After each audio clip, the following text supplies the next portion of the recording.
Yan. May nakatanim doon. Na area na yun. Palay. Iniwan na.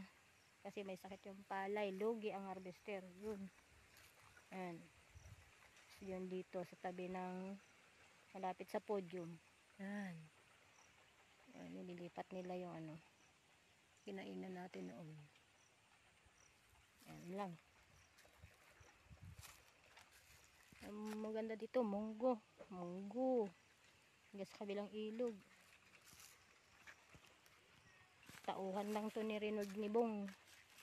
Ano magawa si Bong. Ito naman nasa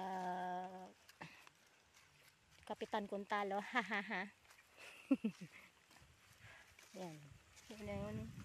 Sakit yung palay nila eh.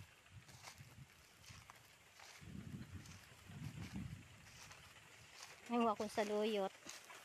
Namiss ko saluyot. Pigaan ko sana to. Kulang baka dumami yung apoy. Malakas ang hangin. Ayan, tulog si Ate Sonia. Ayan, gising na. Si Alex.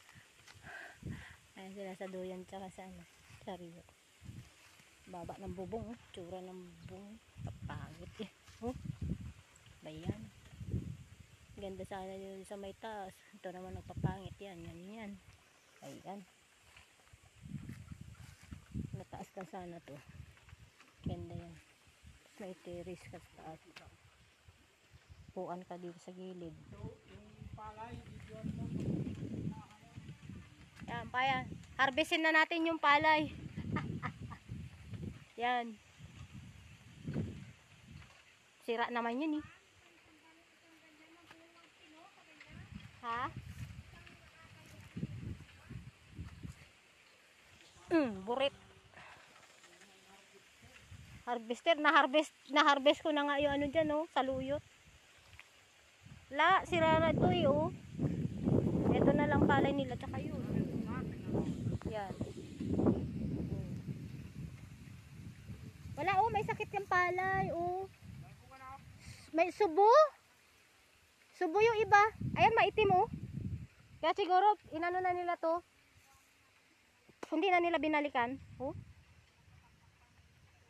Yan, nalinis na niya yung buong doon. May area na yan. Wala yan. Ano lang doon. Yan. Linis lang. Sunod doon. Yan doon. Pawalang ilog. Yun. Ito pa, konti. Yan. Grass cutter si Rinold kanina. Ito na lang konti. Yan. Yan. Yan. Pinapatayo mong ano, golf club mo. Yun. Sayang pera. Yung tsura, oh. Tsura ng bahay, oh. Naayos mo lang itong taas dito sa may kusina at saka dito, oh, yan, oh. May bandang chariot na yan.